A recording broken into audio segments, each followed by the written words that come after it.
हम पढ़ेंगे, पूरा थ्योरी को कंप्लीट करेंगे, उसके बाद हम एक्सरसाइज को समझेंगे। ठीक है, तो देखो चर राशि किसको कहते हैं? तो वैसा राशि जिसका आंकिक मान नियत नहीं रहता है, अर्थात बदलते रहता है, उसे चर राशि कहते हैं। इसे अंग्रेजी के वर्णमाला के अक्षरों द्वारा सूचित किया जाता है, जैसे A, B, C dot dot कहाँ तक, XYZ तक। कहने का मतलब है कि चर राशि किसको कहते हैं? वैसा राशि जिसका आंकिक मान बदलता रहता है, नियत नहीं रहता है, फिक्स नहीं रहता है, और उसको अंग्रेजी के वर्णमाला के अक्षरों द्वारा हम क्या करते हैं? सूचित करते हैं। ठीक है, उसे हम क्या कहते हैं? चर राशि। ठीक, अब नेक्स्ट है अचर राशि। अचर राशि किसको कहते हैं? तो यहाँ अचर राशि का परिभाषा है कि वैसा राशि जिसका आंकिक मान नियत रहता है, अर्थात कभी नहीं बदलता है, उसे अचर राशि कहते हैं। जैसे 1, -1, 2, -2, 4/3, -4/3 इत्यादि। सो दैट इस तरह से और सारे संख्याएं होंगे जो बिना चर के हो, यानी A से लेकर Z तक जो राशि होता है उसको चर राशि बोलते हैं। उसके बिना कोई संख्या अगर लिखा रहे तो उसको हम कहेंगे अचर राशि। ठीक है, इसका मान कभी नहीं बदलता है, फिक्स रहता है, उसको हम क्या कहते हैं? अचर राशि। ठीक है, दोनों क्लियर, चर राशि और अचर राशि। अगले पॉइंट पे आते हैं बहुपद। यानी बहुपद कहते हैं किसको? हम बहुपद पाठ पढ़ रहे हैं, पोलिनोमियल्स जिसको बोलते हैं। तो बहुपद की परिभाषा क्या है कि चर x में ऐसा फलन, कोई भी चर हो सकता है XYZ, यानी A से लेकर Z तक कोई भी एक चर होना चाहिए। तो यहाँ क्या बोला कि चर x में ऐसा फलन जो P ऑफ x, या P ऑफ x इसलिए कि चर x में बोला है, तो A0, A1x, A2x² plus so that dot dot कहाँ तक, plus AN x to the power n, जहाँ n बराबर नहीं 0। ठीक है, तथा x का घात कितना है? अऋणात्मक। अऋणात्मक का मतलब x का घात होगा धनात्मक में। अऋणात्मक मतलब क्या? कि ऋणात्मक नहीं होना चाहिए, धनात्मक होना चाहिए। हो पूर्णांक हो उसे बहुपद कहते हैं। यहाँ पर A0, A1, A2 dot dot AN क्या है? बिलोंग्स टू रियल नंबर, यानी वास्तविक संख्याएं हैं। क्या है? वास्तविक संख्या, जिन्हें गुणांक कहते हैं। क्या कहते हैं? गुणांक। कहने का मतलब कोई भी बहुपद है उसको चर राशि जो होगा धनात्मक होगा और फ्रैक्शन में नहीं होगा, यानी कि अंश बटे हर के रूप में नहीं होगा। जब भी होगा तो पूर्ण संख्या होगा, कंप्लीट संख्या, और धनात्मक होना चाहिए। चर राशि का घात कितना होना चाहिए? धनात्मक। तो उसको हम क्या कहेंगे? बहुपद कहेंगे। ठीक है, जैसे एग्जाम्पल में देख लीजिए, 3y² - 4y + 7। चर y में 2 घात का बहुपद है, यानी कि इस बहुपद में सबसे बड़ा घात कितना है? 2 है, 1 है, इसका 0 हो जाएगा। अचर बहुपद के घात कितना होता है? 0, यानी कि अचर पद का अचर पद है। 7 क्या है? अचर पद। अब देखो दूसरा एग्जाम्पल है, दूसरा एग्जाम्पल में दिया हुआ है कि एक का एग्जाम्पल यहाँ है 4x + 3। चर x में 1 घात का बहुपद है, इस बहुपद का घात कितना? 1 है, और 2 बोला तो बताइए दिए। 3 में है 2t का पावर 3 - 3t² + 4t - 6। चर t में 3 घात का बहुपद, यानी इसका घात सबसे ज़्यादा कितना है? 3 है। तो ये बहुपद के क्या है? उदाहरण। बहुत सारे उदाहरण हो सकते हैं। ठीक है, जब भी घात होगा चर का तो धनात्मक होगा और पूर्णांक होगा, फिक्स संख्या, यानी कि कहने का मतलब अंश बटा हर के रूप में फ्रिक्शन नहीं होगा। ठीक है, बहुपद का टॉपिक समझ गए। अब अगला टॉपिक क्या है? बहुपद का गुणांक। बहुपद के गुणांक किसको कहते हैं? तो यदि किसी बहुपद में प्रयुक्त विभिन्न पदों में चर x के गुणांक को उस पद का गुणांक कहते हैं। कहने का मतलब है कि चर में जिस अंक से गुणा किया हुआ रहता है वह चर का गुणांक कहते हैं। क्या कहते हैं? गुणांक। जैसे देखो यहाँ 5x³ + 3x² - 7x + 3 में देखो x³ है, उसका x² है, उसका क्या है? x चर है, x है चर। तो x³ में, यानी कि x³ में कितना से गुना है? 5 से। तो x³ का गुणांक कितना हो गया? 5। उसके बाद यहाँ दिया हुआ x², तो x² में कितना से गुना किया हुआ? कौन अंक से? 3 से, तो 3 हो गया गुणांक। अब देखो x में कितना से गुना किया हुआ? -7 से। यहाँ पे क्या है? चर नहीं है। तो कहने का मतलब x³ x² और x के गुणांक क्रमशः कितना है? 5, 3 - 7। बात समझ में आ गया? यानी चर में जिस अंक से गुना किया हुआ रहेगा उसी को हम कहेंगे गुणांक। क्या बोलेंगे? चर का गुणांक। ठीक है, अब अगला टॉपिक है बहुपद का घात, यानी कि अगला पॉइंट क्या है इसका, बहुपद के घात, यानी बहुपद के घात किसको कहते हैं। तो कहने का मतलब है कि यदि कोई बहुपद का एक चर में हो, तो कोई बहुपद क्या हो, एक चर, कोई एक चर होना चाहिए ए से लेकर जेड तक में, चर के घात के अधिकतम मान को बहुपद का घात कहेंगे। यानी कि चर x में जिस चर का सबसे ज़्यादा घात होगा, यानी कि जिस चर सबसे अधिक होगा चर का घात, उसी को घात कहेंगे। यानी कि उसमें जो प्रयोग, जिस बहुपद, कहने का मतलब जो बहुपद है उसमें चर कोई एक रहेगा, सबसे बड़ा जो घात होगा वही उस बहुपद का क्या कहलाएगा, घात कहलाएगा। जैसे देखो 5x के पावर 4, 3x के पावर 3, -2x² प्लस x -5 का घात कितना है, 4। x है यहाँ देखो, इसका पावर 1 है, इसका 2 है, इसका 3 है, इसका 4 है, सबसे बड़ा कौन है, 4 है। तो इस बहुपद का घात कितना हो गया, 4 हो गया। ठीक है, जब चर एक रहेगा तब, अगर एक से अधिक चर रहेगा तो उसका पॉइंट अलग है। देखो यहाँ, यदि कोई बहुपद एक से अधिक चर में हो तो चरों के घातों को जोड़ने पर प्राप्त संख्या को बहुपद का क्या कहते हैं, घात। जैसे देखो यहाँ एग्जाम्पल, ये एग्जाम्पल दिया हुआ है। तो अब देखो यहाँ देखो 2, 5 और 4 जोड़ेंगे तो कितना हो जाएगा, 5 2 7 और 4 11, इसको जोड़ो, इसका पावर 1, इसका पावर 1, 1 1 2 और 4 8 हो गया। अभी 7 है, तो देखो 7 8 और 11 में बड़ा कौन हुआ, 11। तो यहाँ देखो जोड़ दिए हैं, 2 + 5 + 4 कितना हो गया, 11। तो इस बहुपद का घात कितना हो गया, 11 हो गया। ठीक है, अब देखो बहुपदों का वर्गीकरण, यानी कि बहुपद को बांटना, बहुपदों को बांटना।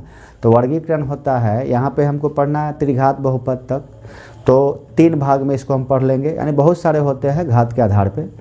तो एक पढ़ेंगे रैखिक बहुपद, दूसरा पढ़ेंगे द्विघात बहुपद, तीसरा पढ़ेंगे त्रिघात बहुपद। ठीक है, उसके आगे नहीं पढ़ना है, अगर उसके आगे उस प्रकार का सवाल आता है तो इसी मेथड से बन जाएगा। ठीक है, तो देखो सबसे पहला है रैखिक बहुपद।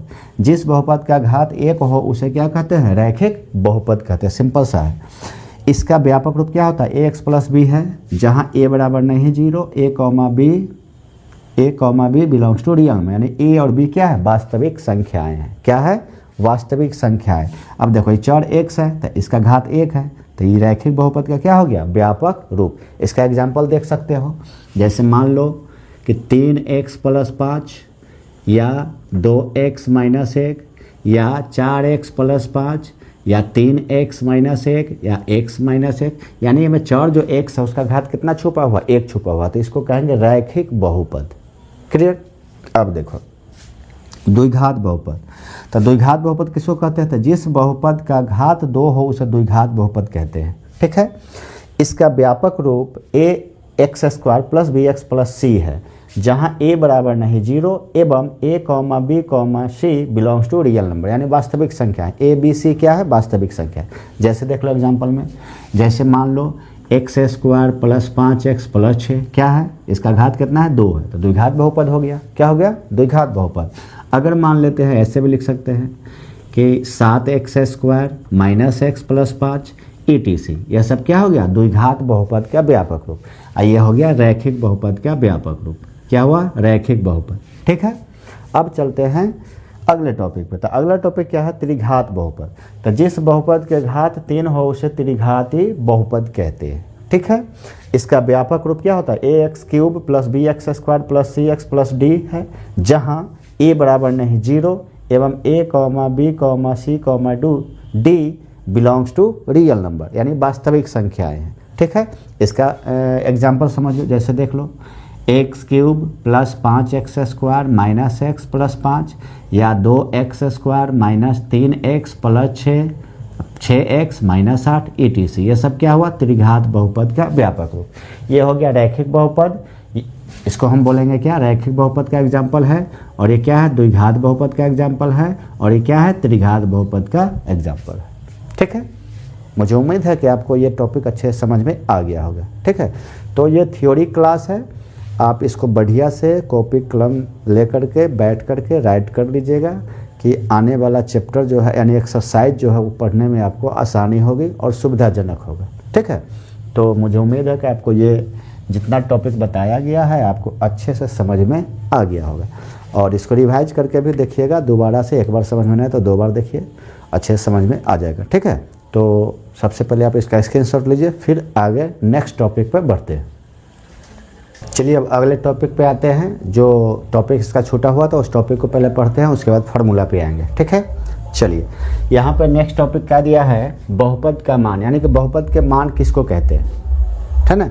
बहुपद के मान किसको कहते हैं, उसके परिभाषा को पहले जानते हैं। तो दिए गए बहुपद में मौजूद चरों का विशेष मान रखने पर, एक होना चाहिए यहाँ पे, 2 लिखा गया, रखने पर प्राप्त मान को बहुपद का मान कहते हैं। ठीक है, कहने का मतलब हुआ, ये एग्जाम्पल से क्लियर हो जाएगा ये डेफिनेशन। ठीक है, तो यदि कोई बहुपद p ऑफ x बराबर इतना हो तो x बराबर 4 पर बहुपद p ऑफ x का मान निकाले। ठीक है, चलिए इसको क्लियर करते हैं। तो सबसे पहले यहाँ लिखेंगे दिया है, दिया क्या है, ध्यान दो, बहुपद दिया है हमको कितना, p ऑफ x का वैल्यू, p ऑफ x बराबर माइनस एक्स स्क्वायर, माइनस में कितना 5x प्लस 6। ठीक है, x बराबर कितना पर निकालना है, 4 पे, x बराबर कितना पर, 4 पर, तो x बराबर 4 पर इसका मान निकालना है। तो देखो जहाँ जहाँ x दिखाई दे वहाँ पे x का वैल्यू 4 रख दो,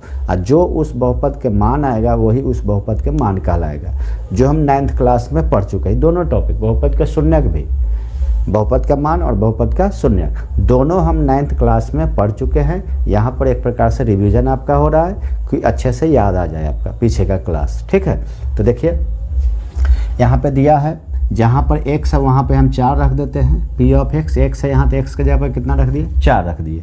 अब जहाँ जहाँ हमको x दिखाई दे रहा है वहाँ क्या रख देंगे, 4 रखेंगे। तो माइनस है यहाँ पे, तो x का वैल्यू कितना है, 4, तो 4 का स्क्वायर। ठीक है, उसके बाद माइनस है 5 गुने x, तो x के मान कितना है, 4 है, अब प्लस कितना 6। इसको सॉल्व आप कर ही सकते हैं, चलिए हम भी कर देते हैं। तो यहाँ से देखो माइनस 4 का स्क्वायर कितना हो जाएगा, 16, 4 का स्क्वायर कितना होगा, 16। अब देखो माइनस से प्लस में गुना तो माइनस होगा, 4 पर 6 कितना आ जाएगा, 20 आ जाएगा, प्लस कितना है, 6 है।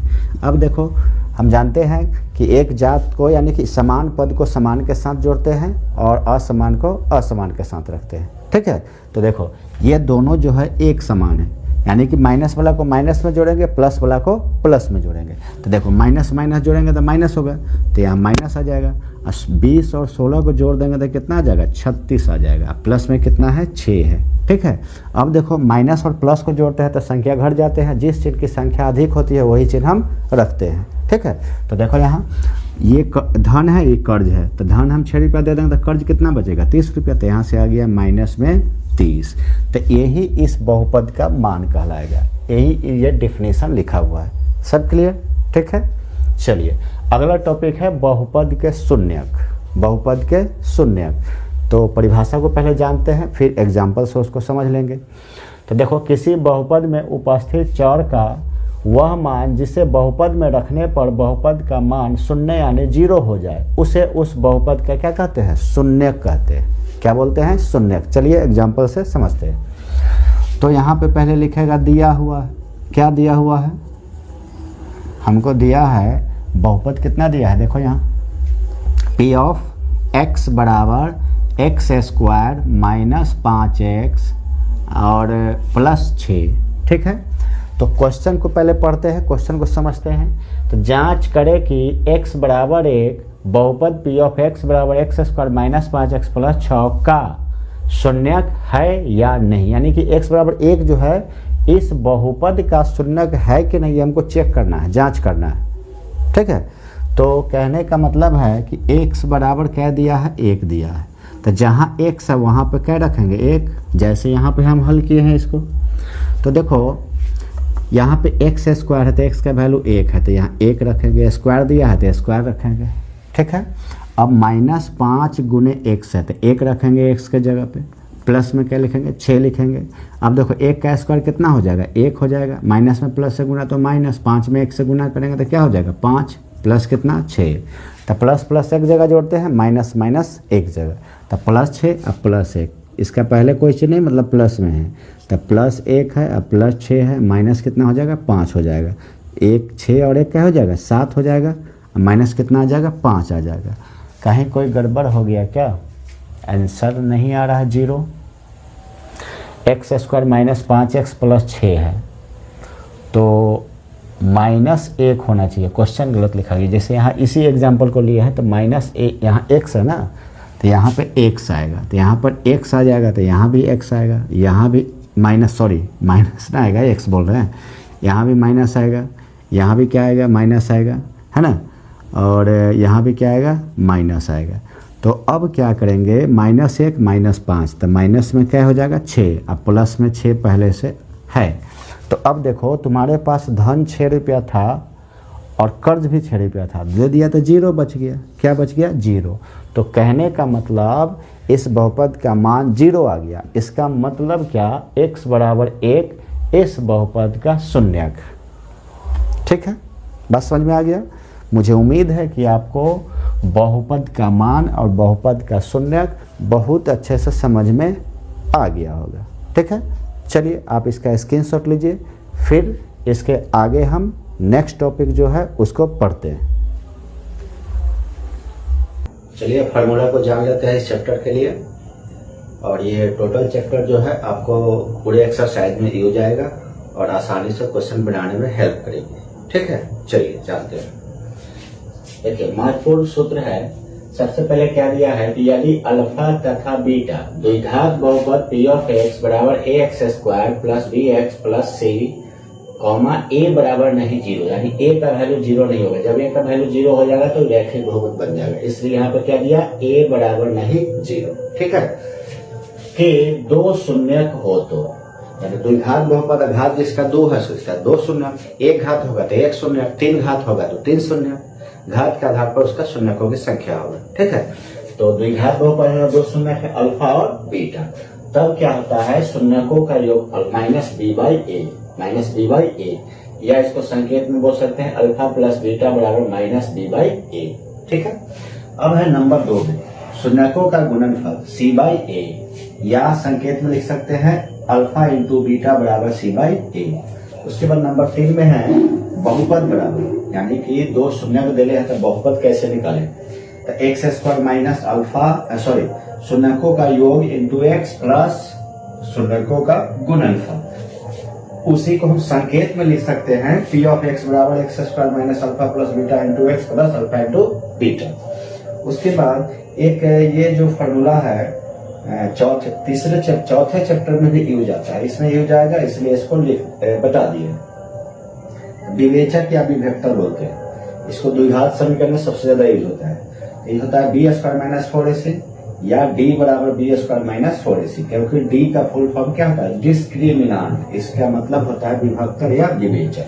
ठीक है, ये हो गया द्विघात बहुपद के लिए सूत्र। अब हम जानेंगे त्रिघात बहुपद के लिए सूत्र क्या हो सकता है। तो यदि अल्फा कॉमा बीटा एवं गामा त्रिघात बहुपद p ऑफ x बराबर ax³ plus bx² plus cx plus d comma a बराबर नहीं 0, इसमें भी a का वैल्यू 0 नहीं हो सकता है, क्योंकि अगर ये 0 हो जाएगा तो द्विघात बहुपद बन जाएगा। ठीक है, के 3 शून्यक हो, 3 को शून्यक अल्फा बीटा गामा, त्रिघात बहुपद है, इसका घात 3 है तो इसका 3 शून्यक हो तो शून्यकों का योगफल 1 नंबर में -b/a, या इसको बोल सकते हैं alpha plus beta plus gamma बराबर -b/a।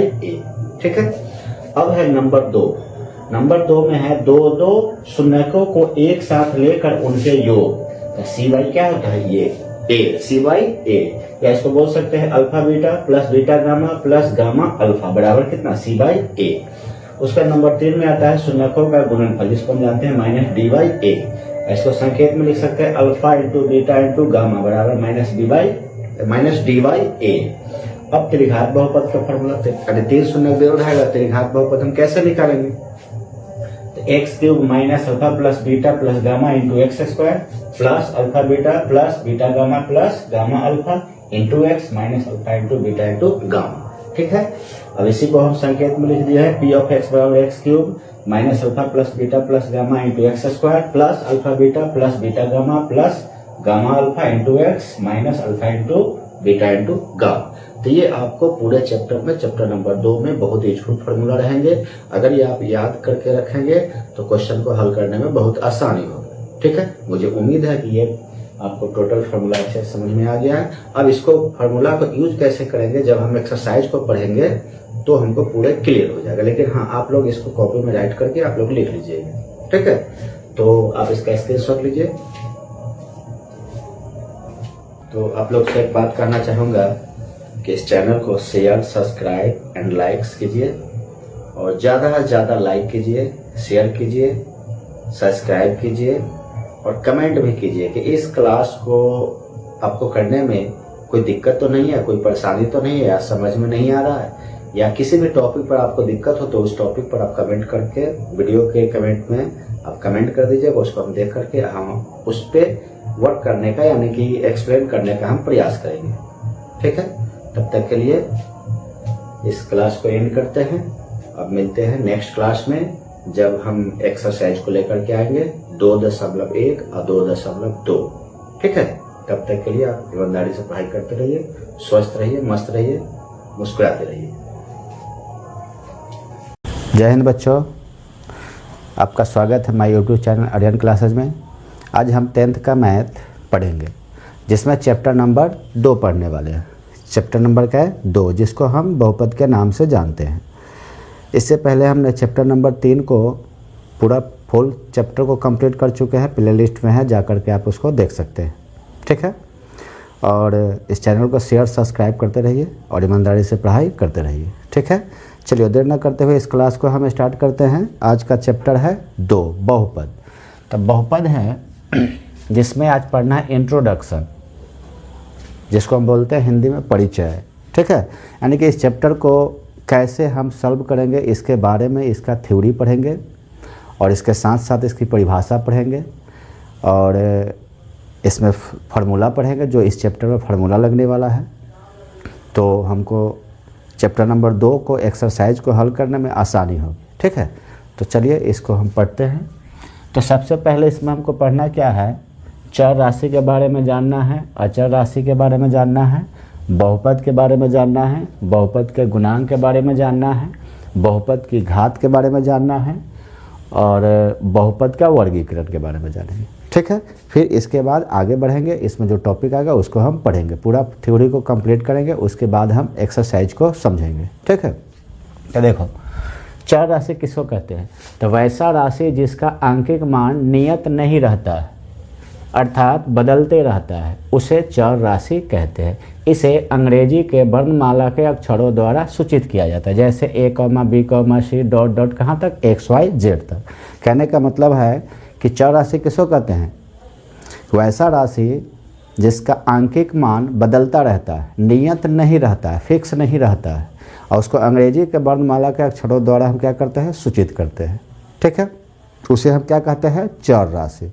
ठीक, अब नेक्स्ट है अचर राशि। अचर राशि किसको कहते हैं? तो यहाँ अचर राशि का परिभाषा है कि वैसा राशि जिसका आंकिक मान नियत रहता है, अर्थात कभी नहीं बदलता है, उसे अचर राशि कहते हैं। जैसे 1, -1, 2, -2, 4/3, -4/3 इत्यादि। सो दैट इस तरह से और सारे संख्याएं होंगे जो बिना चर के हो, यानी A से लेकर Z तक जो राशि होता है उसको चर राशि बोलते हैं।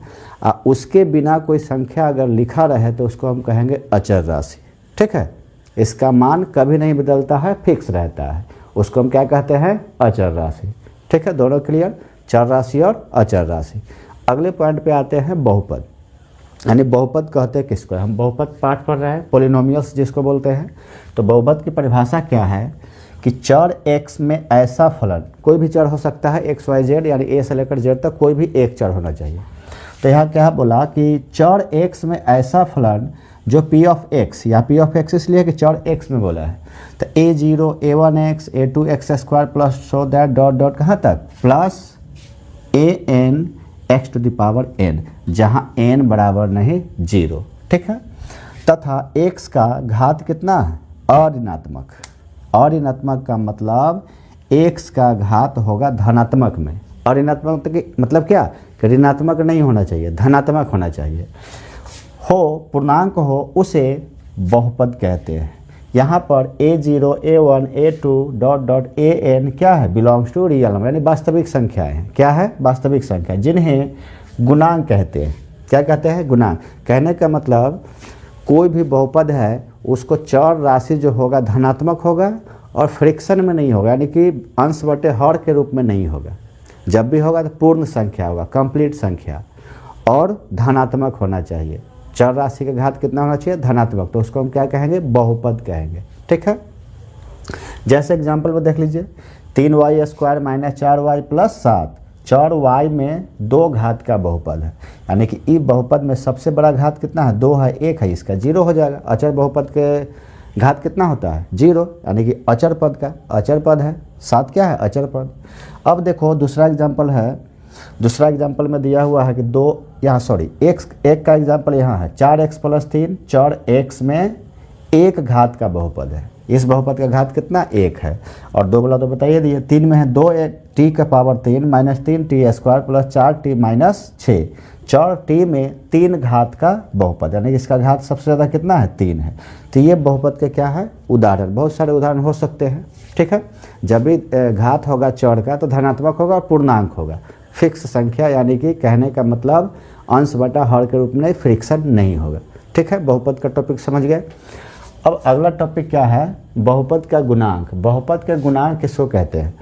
तो यदि किसी बहुपद में प्रयुक्त विभिन्न पदों में चर x के गुणांक को उस पद का गुणांक कहते हैं। कहने का मतलब है कि चर में जिस अंक से गुणा किया हुआ रहता है वह चर का गुणांक कहते हैं।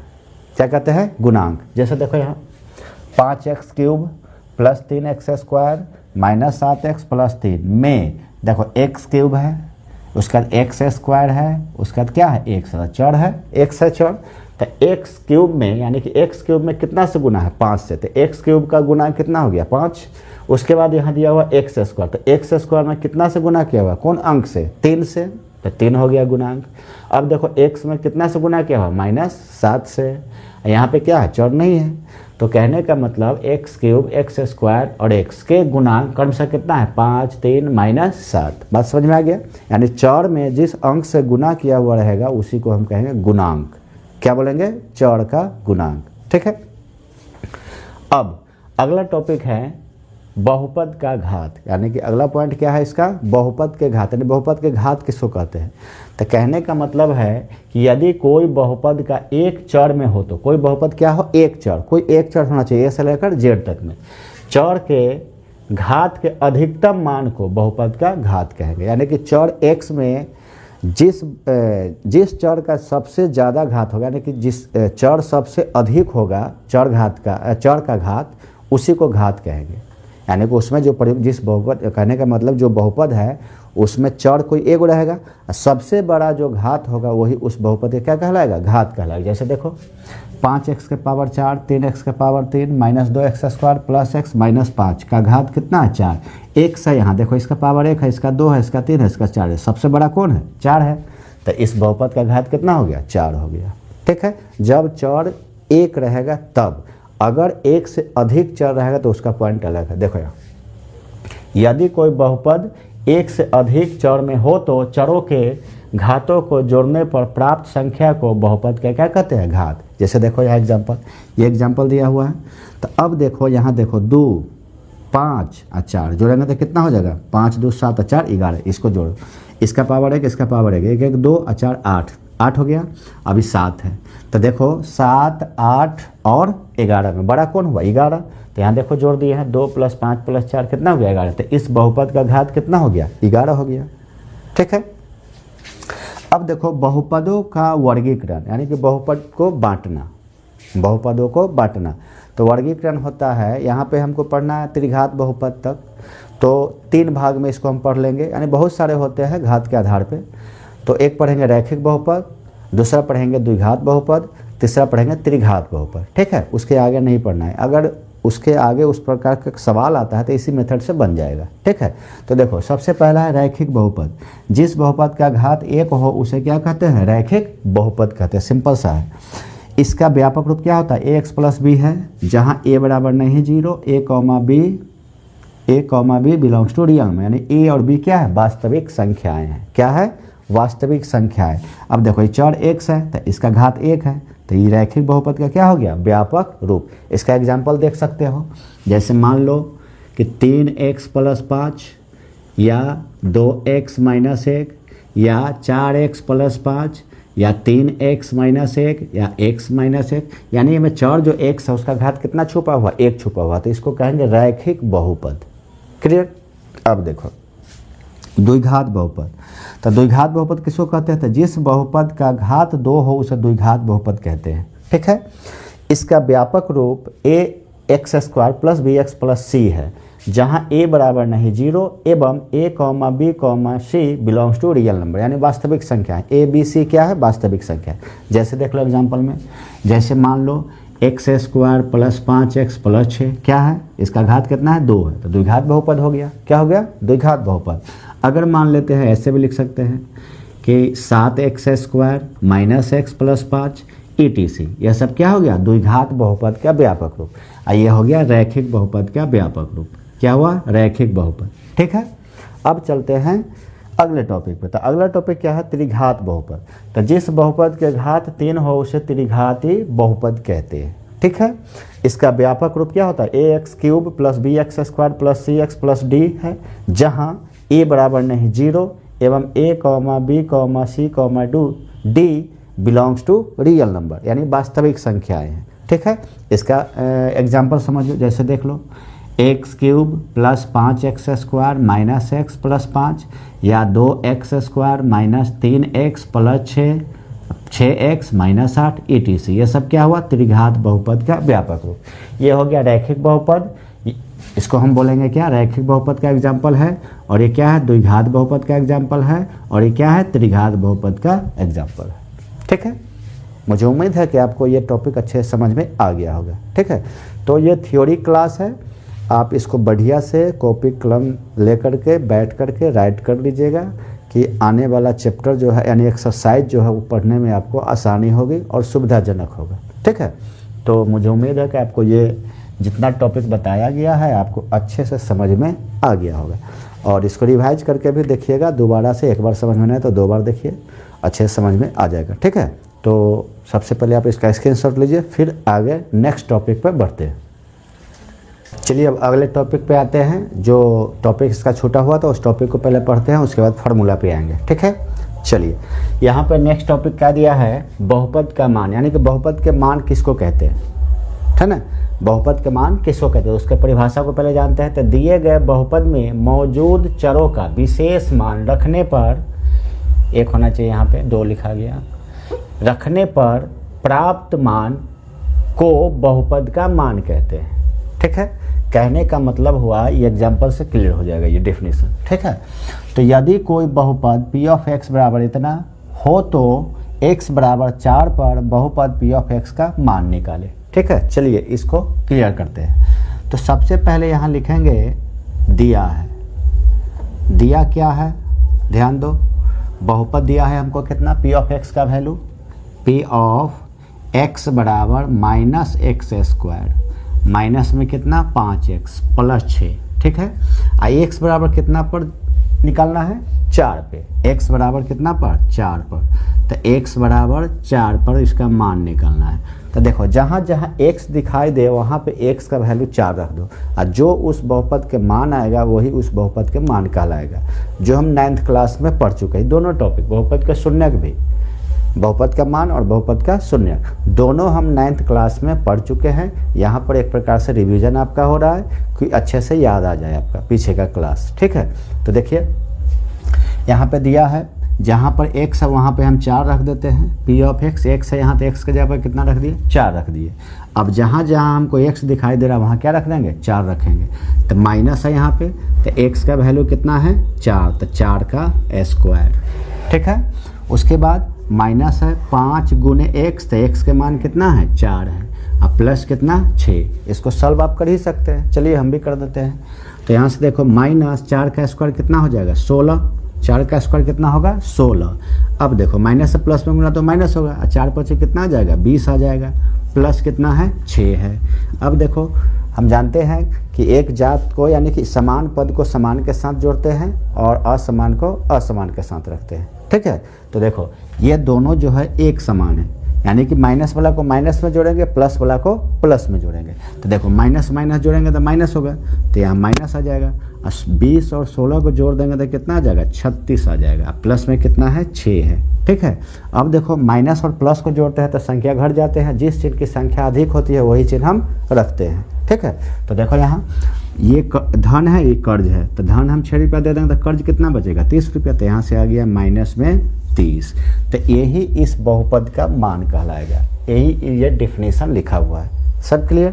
ठीक है, चलिए अगला टॉपिक है बहुपद के शून्यक। बहुपद के शून्यक, तो परिभाषा को पहले जानते हैं, फिर एग्जाम्पल से उसको समझ लेंगे। तो देखो किसी बहुपद में उपस्थित चर का वह मान जिसे बहुपद में रखने पर बहुपद का मान शून्य यानी 0 हो जाए, उसे उस बहुपद का क्या कहते हैं, शून्यक कहते हैं। क्या बोलते हैं, शून्यक। चलिए एग्जाम्पल से समझते हैं। तो यहाँ पे पहले लिखेगा दिया हुआ, क्या दिया हुआ है, हमको दिया है बहुपद कितना दिया है, देखो यहाँ P ऑफ x बराबर x² माइनस 5x और प्लस 6। ठीक है, तो क्वेश्चन को पहले पढ़ते हैं, क्वेश्चन को समझते हैं। तो जांच करें कि x बराबर 1 बहुपद P ऑफ x बराबर x² माइनस 5x प्लस 6 का शून्यक है या नहीं, यानी कि x बराबर 1 जो है इस बहुपद का शून्यक है कि नहीं, हमको चेक करना है, जांच करना है। ठीक है, तो कहने का मतलब है कि x बराबर क्या दिया है, 1 दिया है, तो जहाँ x है वहाँ पे क्या रखेंगे, 1। जैसे यहाँ पे हम हल किए हैं इसको, तो देखो यहाँ पे x² है तो x का वैल्यू 1 है, तो यहाँ 1 रखेंगे, स्क्वायर दिया है तो स्क्वायर रखेंगे। ठीक है, अब माइनस 5 गुने x है तो 1 रखेंगे x के जगह पे, प्लस में क्या लिखेंगे, 6 लिखेंगे। अब देखो 1 का स्क्वायर कितना हो जाएगा, 1 हो जाएगा, माइनस में प्लस से गुना तो माइनस, 5 में 1 से गुना करेंगे तो क्या हो जाएगा, 5 प्लस कितना, 6। तो प्लस प्लस एक जगह जोड़ते हैं, माइनस माइनस एक जगह, तो प्लस 6 अब प्लस 1, इसका पहले कोई चीज़ नहीं, मतलब प्लस में है, तो प्लस 1 है, अब प्लस 6 है, माइनस कितना हो जाएगा, 5 हो जाएगा। 1 6 और 1 क्या हो जाएगा, 7 हो जाएगा, माइनस कितना आ जाएगा, 5 आ जाएगा। कहीं कोई गड़बड़ हो गया क्या, आंसर नहीं आ रहा है 0। x² माइनस 5x प्लस 6 है, तो माइनस 1 होना चाहिए, क्वेश्चन गलत लिखा गया। जैसे यहाँ इसी एग्जाम्पल को लिया है तो माइनस 1, यहाँ x है ना, तो यहाँ पे x आएगा, तो यहाँ पर x आ जाएगा, तो यहाँ भी x आएगा, यहाँ भी माइनस ना आएगा, x बोल रहे हैं, यहाँ भी माइनस आएगा, यहाँ भी क्या आएगा, माइनस आएगा, है ना, और यहाँ भी क्या आएगा, माइनस आएगा। तो अब क्या करेंगे, -1 -5, तो माइनस में क्या हो जाएगा, 6, अब प्लस में 6 पहले से है।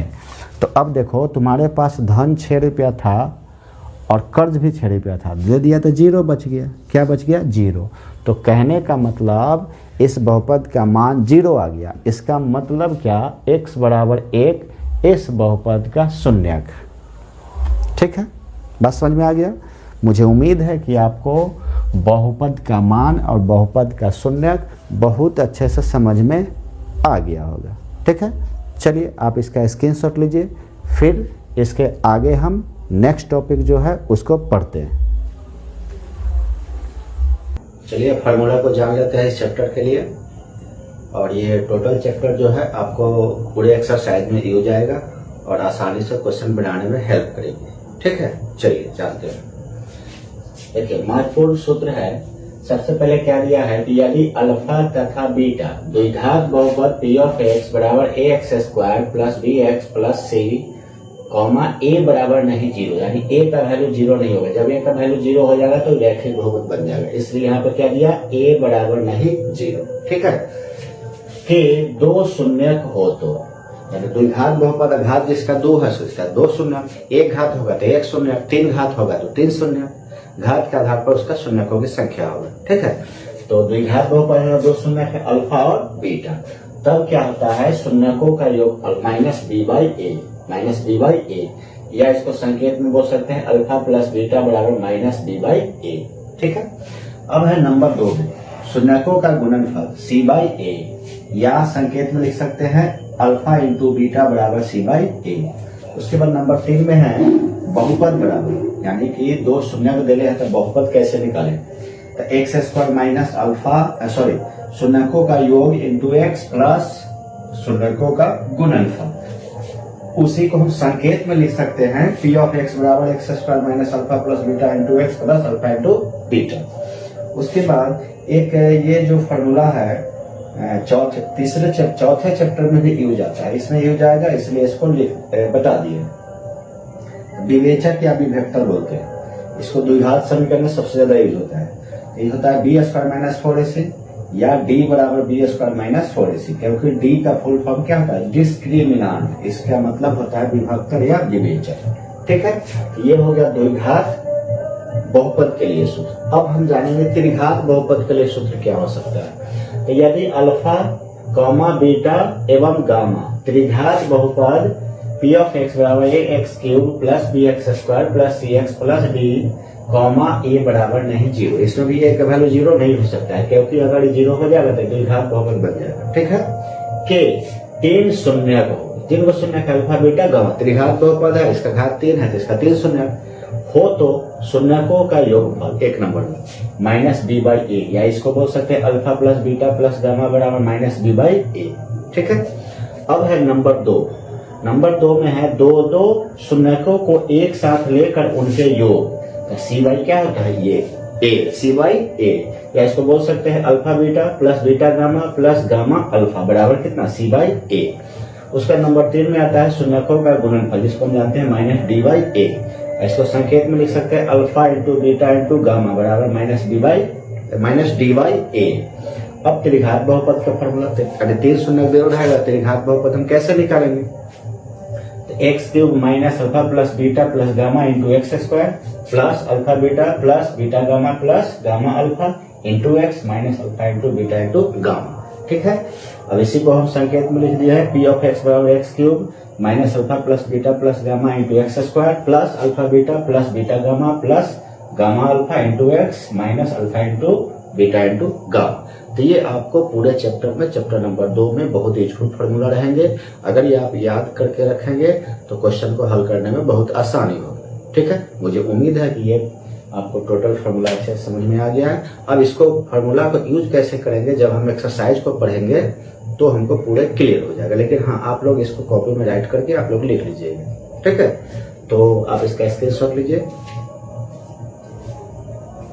तो आप लोग से एक बात करना चाहूंगा कि इस चैनल को शेयर, सब्सक्राइब एंड लाइक्स कीजिए, और ज़्यादा से ज़्यादा लाइक कीजिए, शेयर कीजिए, सब्सक्राइब कीजिए और कमेंट भी कीजिए कि इस क्लास को आपको करने में कोई दिक्कत तो नहीं है, कोई परेशानी तो नहीं है, या समझ में नहीं आ रहा है, या किसी भी टॉपिक पर आपको दिक्कत हो तो उस टॉपिक पर आप कमेंट करके वीडियो के कमेंट में आप कमेंट कर दीजिएगा। उसको हम देख करके हम उस पर वर्क करने का, यानी कि एक्सप्लेन करने का हम प्रयास करेंगे। ठीक है, तब तक के लिए इस क्लास को एंड करते हैं। अब मिलते हैं नेक्स्ट क्लास में, जब हम एक्सरसाइज को लेकर के आएंगे 2.1 और 2.2। ठीक है, तब तक के लिए आप ईमानदारी से पढ़ाई करते रहिए, स्वस्थ रहिए, मस्त रहिए, मुस्कुराते रहिए।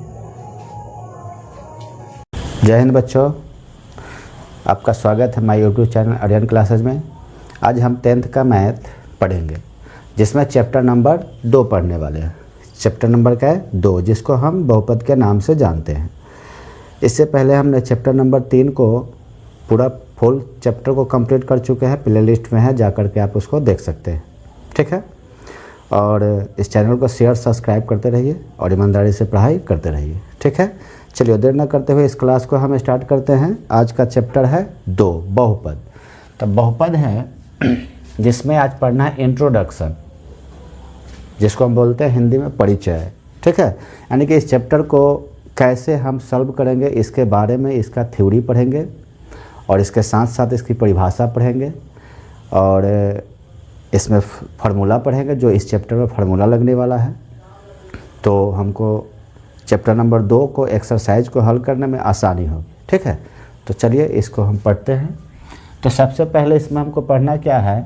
चर राशि के बारे में जानना है, अचर राशि के बारे में जानना है, बहुपद के बारे में जानना है, बहुपद के गुणांक के बारे में जानना है, बहुपद की घात के बारे में जानना है, और बहुपद का वर्गीकरण के बारे में जानेंगे। ठीक है, फिर इसके बाद आगे बढ़ेंगे, इसमें जो टॉपिक आएगा उसको हम पढ़ेंगे, पूरा थ्योरी को कंप्लीट करेंगे, उसके बाद हम एक्सरसाइज को समझेंगे। ठीक है, तो देखो चर राशि किसको कहते हैं? तो वैसा राशि जिसका आंकिक मान नियत नहीं रहता है, अर्थात बदलते रहता है, उसे चर राशि कहते हैं। इसे अंग्रेजी के वर्णमाला के अक्षरों द्वारा सूचित किया जाता है, जैसे A, B, C dot dot कहाँ तक, XYZ तक। कहने का मतलब है कि चर राशि किसको कहते हैं? वैसा राशि जिसका आंकिक मान बदलता रहता है, नियत नहीं रहता है, फिक्स नहीं रहता है, और उसको अंग्रेजी के वर्णमाला के अक्षरों द्वारा हम क्या करते हैं? सूचित करते हैं। ठीक है, उसे हम क्या कहते हैं? चर राशि। ठीक, अब नेक्स्ट है अचर राशि। अचर राशि किसको कहते हैं? तो यहाँ अचर राशि का परिभाषा है कि वैसा राशि जिसका आंकिक मान नियत रहता है, अर्थात कभी नहीं बदलता है, उसे अचर राशि कहते हैं।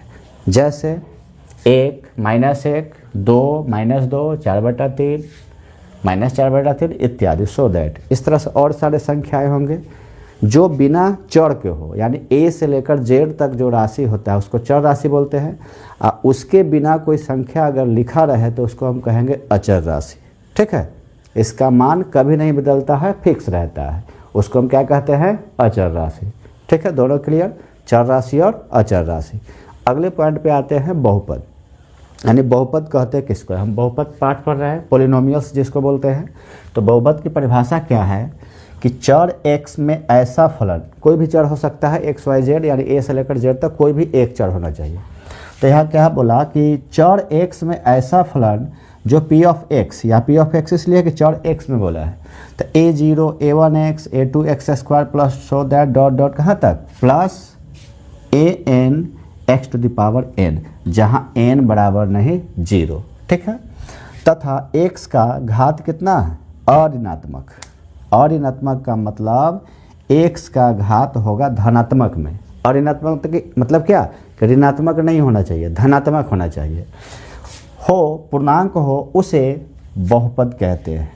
यहाँ पर A0, A1, A2 dot dot AN क्या है? बिलोंग्स टू रियल नंबर, यानी वास्तविक संख्याएं हैं। क्या है? वास्तविक संख्या, जिन्हें गुणांक कहते हैं।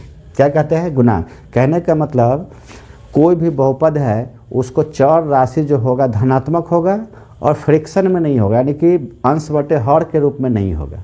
जब भी होगा तो पूर्ण संख्या होगा, कंप्लीट संख्या, और धनात्मक होना चाहिए। चर राशि का घात कितना होना चाहिए? धनात्मक। तो उसको हम क्या कहेंगे? बहुपद कहेंगे। ठीक है, जैसे एग्जाम्पल में देख लीजिए, 3y² - 4y + 7। चर y में 2 घात का बहुपद है, यानी कि इस बहुपद में सबसे बड़ा घात कितना है? 2 है, 1 है, इसका 0 हो जाएगा। अचर बहुपद के घात कितना होता है? 0, यानी कि अचर पद का अचर पद है। 7 क्या है? अचर पद। अब देखो दूसरा एग्जाम्पल है, दूसरा एग्जाम्पल में दिया हुआ है कि एक का एग्जाम्पल यहाँ है 4x + 3। चर x में 1 घात का बहुपद है, इस बहुपद का घात कितना? 1 है, और 2 वाला तो बताइए दिए। 3 में है 2t की पावर 3 - 3t² + 4t - 6। चर t में 3 घात का बहुपद, यानी इसका घात सबसे ज़्यादा कितना है? 3 है। तो ये बहुपद के क्या है? उदाहरण। बहुत सारे उदाहरण हो सकते हैं। ठीक है, जब भी घात होगा चर का तो धनात्मक होगा और पूर्णांक होगा, फिक्स संख्या, यानी कि कहने का मतलब अंश बटा हर के रूप में फ्रिक्शन नहीं होगा। ठीक है, बहुपद का टॉपिक समझ गए। अब अगला टॉपिक क्या है? बहुपद का गुणांक। बहुपद के गुणांक किसको कहते हैं? तो यदि किसी बहुपद में प्रयुक्त विभिन्न पदों में चर x के गुणांक को उस पद का गुणांक कहते हैं। कहने का मतलब है कि चर में जिस अंक से गुणा किया हुआ रहता है वह चर का गुणांक कहते हैं। क्या कहते हैं? गुणांक। जैसे देखो यहाँ 5x³ + 3x² - 7x + 3 में देखो x³ है, उसके बाद x² है, उसके बाद क्या है? x चर है, x है चर। तो x³ में, यानी कि x³ में कितना से गुना है? 5 से। तो x³ का गुना कितना हो गया? 5। उसके बाद यहाँ दिया हुआ x², तो x² में कितना से गुना किया हुआ? कौन अंक से? 3 से, तो 3 हो गया गुणांक। अब देखो x में कितना से गुना किया हुआ? -7 से।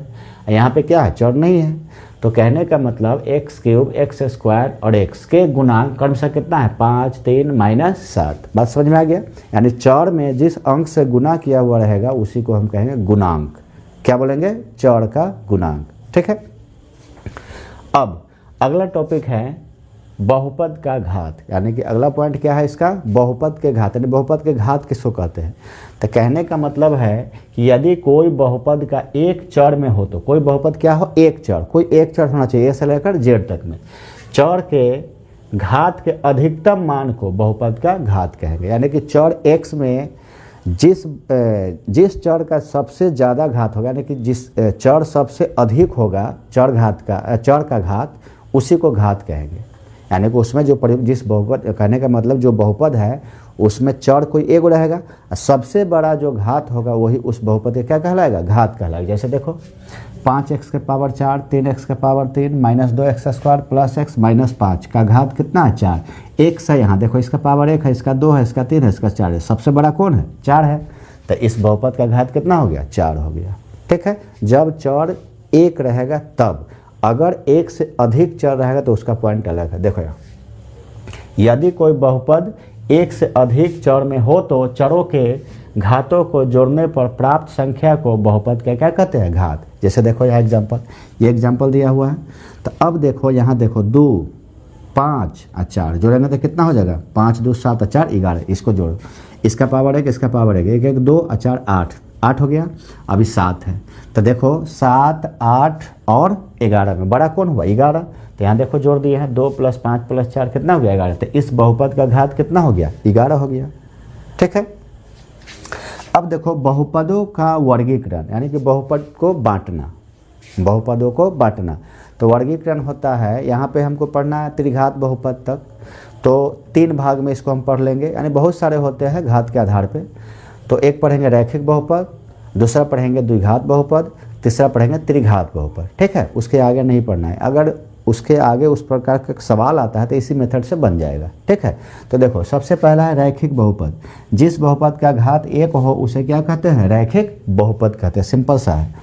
इसका व्यापक रूप क्या होता है, ax + b है, जहाँ a बराबर नहीं 0, a,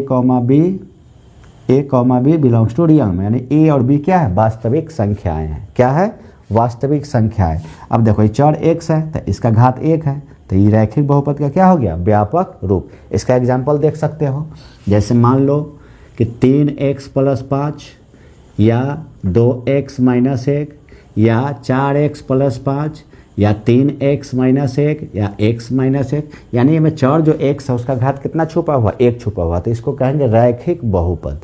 क्लियर। अब देखो द्विघात बहुपद। तो द्विघात बहुपद किसको कहते हैं, तो जिस बहुपद का घात 2 हो उसे द्विघात बहुपद कहते हैं। ठीक है, इसका व्यापक रूप ax² + bx + c है, जहाँ a बराबर नहीं 0 एवं a, b, c belongs to real number, यानी वास्तविक संख्या है। a b c क्या है, वास्तविक संख्या है। जैसे देख लो एग्जाम्पल में, जैसे मान लो x² + 5x + 6 क्या है, इसका घात कितना है, 2 है, तो द्विघात बहुपद हो गया। क्या हो गया, द्विघात बहुपद। अगर मान लेते हैं, ऐसे भी लिख सकते हैं कि 7x² - x + 5 etc, यह सब क्या हो गया, द्विघात बहुपद का व्यापक रूप। ये हो गया रैखिक बहुपद का व्यापक रूप।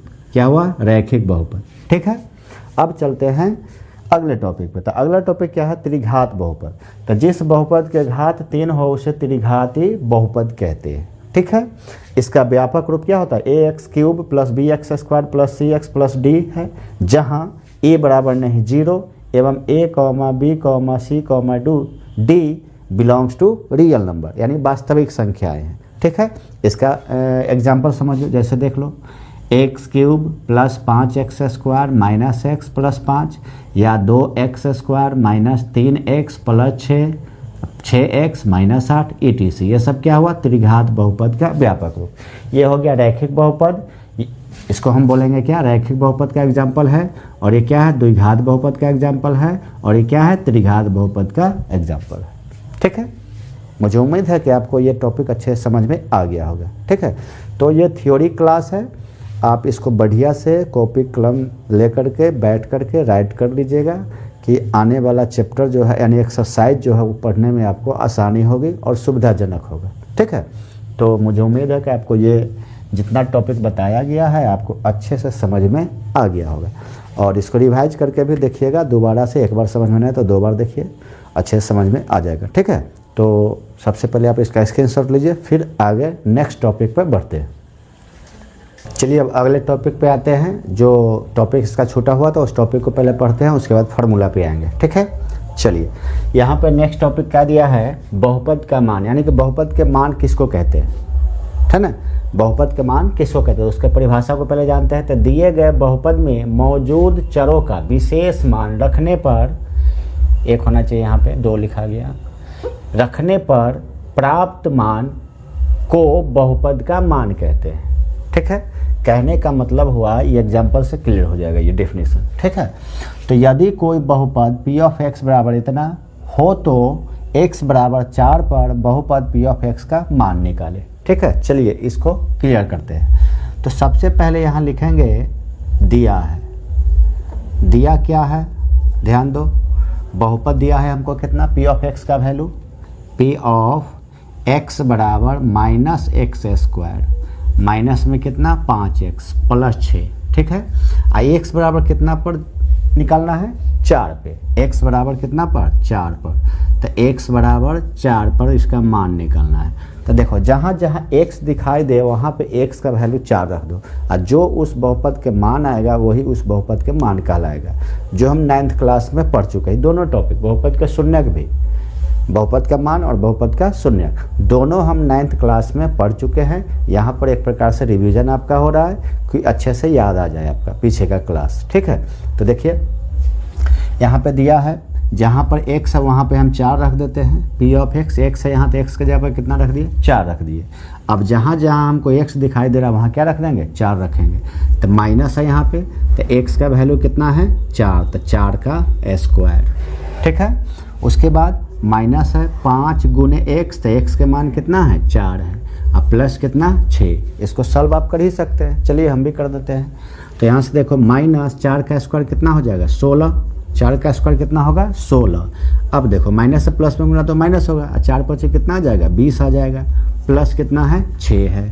अब देखो हम जानते हैं कि एक जात को, यानी कि समान पद को समान के साथ जोड़ते हैं और असमान को असमान के साथ रखते हैं। ठीक है, तो देखो ये दोनों जो है एक समान है, यानी कि माइनस वाला को माइनस में जोड़ेंगे, प्लस वाला को प्लस में जोड़ेंगे। तो देखो माइनस माइनस जोड़ेंगे तो माइनस होगा, तो यहाँ माइनस आ जाएगा, 20 और 16 को जोड़ देंगे तो कितना आ जाएगा, 36 आ जाएगा, प्लस में कितना है, 6 है। ठीक है, अब देखो माइनस और प्लस को जोड़ते हैं तो संख्या घट जाते हैं, जिस चीज़ की संख्या अधिक होती है वही चीज़ हम रखते हैं। ठीक है, तो देखो यहाँ ये धन है, ये कर्ज है, तो धन हम 6 रुपया दे देंगे तो कर्ज कितना बचेगा, 30 रुपया, तो यहाँ से आ गया माइनस में 30। तो यही इस बहुपद का मान कहलाएगा, यही ये डेफिनेशन लिखा हुआ है। सब क्लियर, ठीक है। चलिए अगला टॉपिक है बहुपद के शून्यक, बहुपद के शून्यक। तो परिभाषा को पहले जानते हैं, फिर एग्जाम्पल से उसको समझ लेंगे।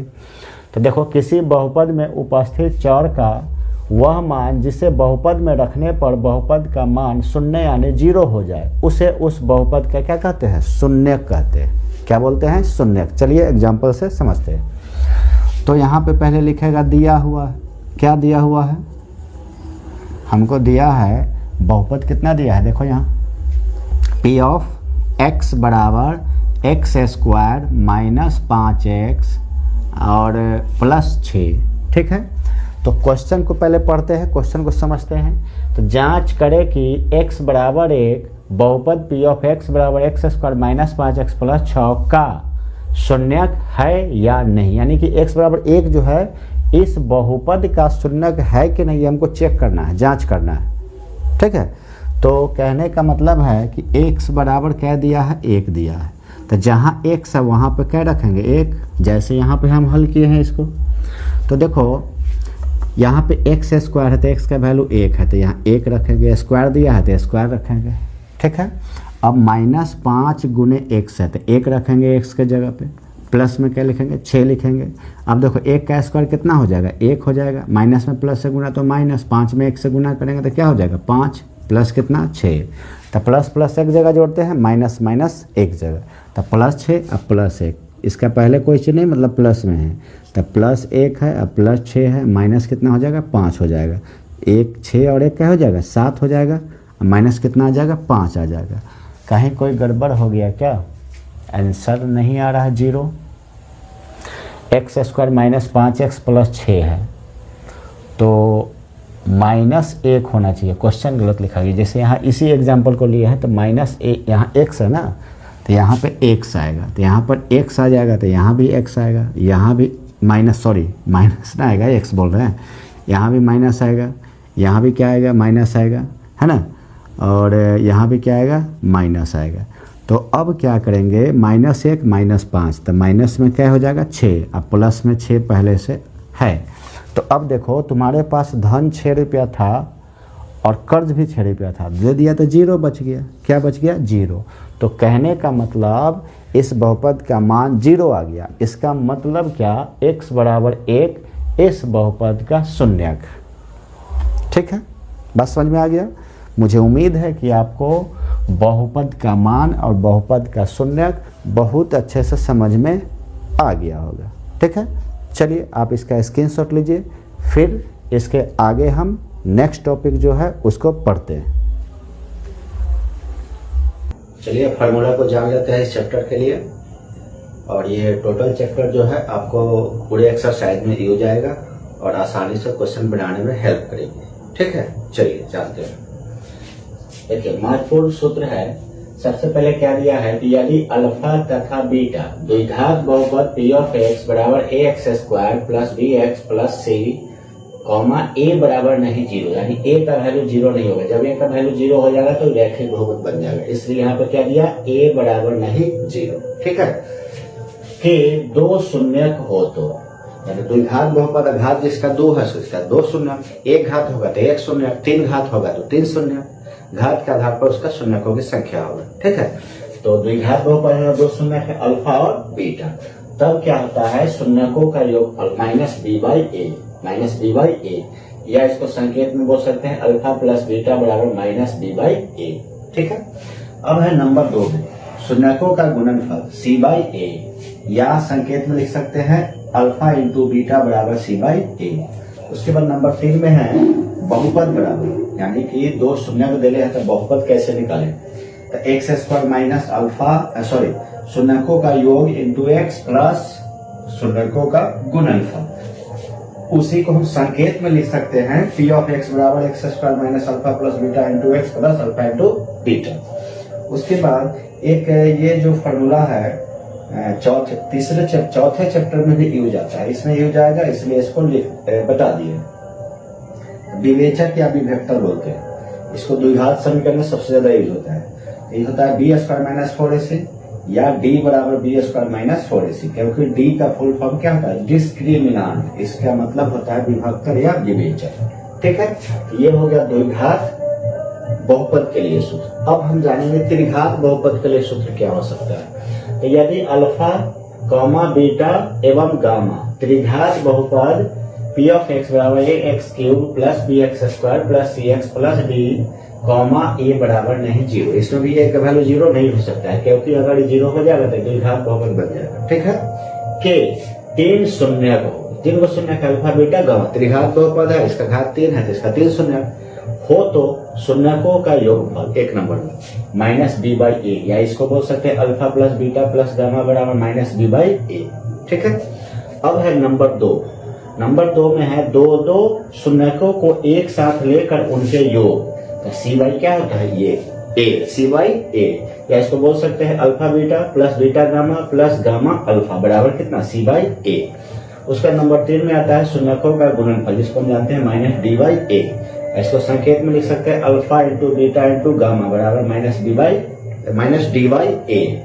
अब त्रिघात बहुपद का फॉर्मूला, 3 शून्य दे रहेगा, त्रिघात बहुपद हम कैसे निकालेंगे, तो x³ minus alpha plus beta plus gamma into x² plus alpha beta plus beta gamma plus gamma alpha into x minus alpha into beta into gamma. ठीक है, अब इसी को हम संकेत में लिख दिया है p ऑफ x बराबर x³ minus alpha plus beta plus gamma into x² plus alpha beta plus beta gamma plus gamma alpha into x minus alpha into beta into gamma. तो ये आपको पूरे चैप्टर में, चैप्टर नंबर 2 में बहुत useful formula रहेंगे। अगर ये आप याद करके रखेंगे तो क्वेश्चन को हल करने में बहुत आसानी होगी। ठीक है, मुझे उम्मीद है कि ये आपको टोटल फार्मूला अच्छे समझ में आ गया है। अब इसको फार्मूला को यूज कैसे करेंगे, जब हम एक्सरसाइज को पढ़ेंगे तो हमको पूरे क्लियर हो जाएगा। लेकिन हाँ, आप लोग इसको कॉपी में राइट करके आप लोग लिख लीजिएगा। ठीक है, तो आप इसका स्क्रीनशॉट लीजिए।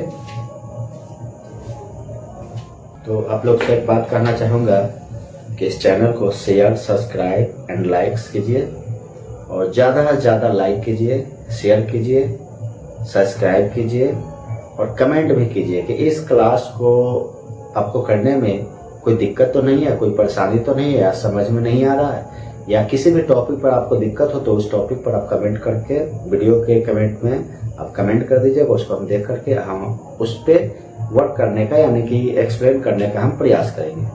ठीक है, तब तक के लिए इस क्लास को एंड करते हैं। अब मिलते हैं नेक्स्ट क्लास में, जब हम एक्सरसाइज को लेकर के आएंगे 2.1 और 2.2। ठीक है, तब तक के लिए आप ईमानदारी से पढ़ाई करते रहिए, स्वस्थ रहिए, मस्त रहिए, मुस्कुराते रहिए। जय हिंद बच्चों, आपका स्वागत है my YouTube channel Aryan classes में। आज हम 10th का मैथ पढ़ेंगे, जिसमें चैप्टर नंबर 2 पढ़ने वाले हैं। चैप्टर नंबर क्या है? 2, जिसको हम बहुपद के नाम से जानते हैं। इससे पहले हमने चैप्टर नंबर 3 को पूरा फुल चैप्टर को कंप्लीट कर चुके हैं, प्ले लिस्ट में है, जा कर के आप उसको देख सकते हैं। ठीक है, और इस चैनल को शेयर, सब्सक्राइब करते रहिए और ईमानदारी से पढ़ाई करते रहिए। ठीक है, चलिए देर न करते हुए इस क्लास को हम स्टार्ट करते हैं। आज का चैप्टर है 2, बहुपद। तो बहुपद है जिसमें आज पढ़ना है इंट्रोडक्शन, जिसको हम बोलते हैं हिंदी में परिचय।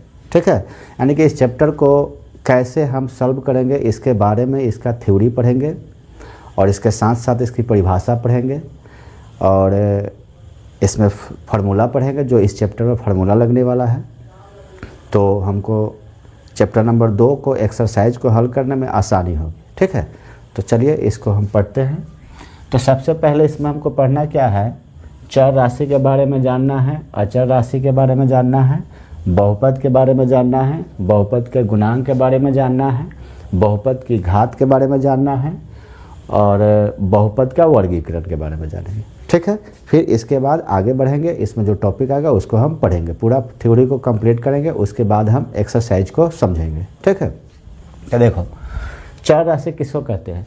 तो वैसा राशि जिसका आंकिक मान नियत नहीं रहता है, अर्थात बदलते रहता है, उसे चर राशि कहते हैं। इसे अंग्रेजी के वर्णमाला के अक्षरों द्वारा सूचित किया जाता है, जैसे A, B, C dot dot कहाँ तक, XYZ तक। कहने का मतलब है कि चर राशि किसको कहते हैं? वैसा राशि जिसका आंकिक मान बदलता रहता है, नियत नहीं रहता है, फिक्स नहीं रहता है, और उसको अंग्रेजी के वर्णमाला के अक्षरों द्वारा हम क्या करते हैं? सूचित करते हैं। ठीक है, उसे हम क्या कहते हैं? चर राशि। ठीक, अब नेक्स्ट है अचर राशि। अचर राशि किसको कहते हैं?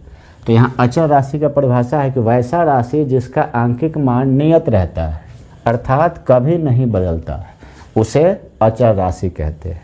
जैसे 1, -1, 2, -2, 4/3, -4/3 इत्यादि। सो दैट इस तरह से और सारे संख्याएं होंगे जो बिना चर के हो, यानी A से लेकर Z तक जो राशि होता है उसको चर राशि बोलते हैं।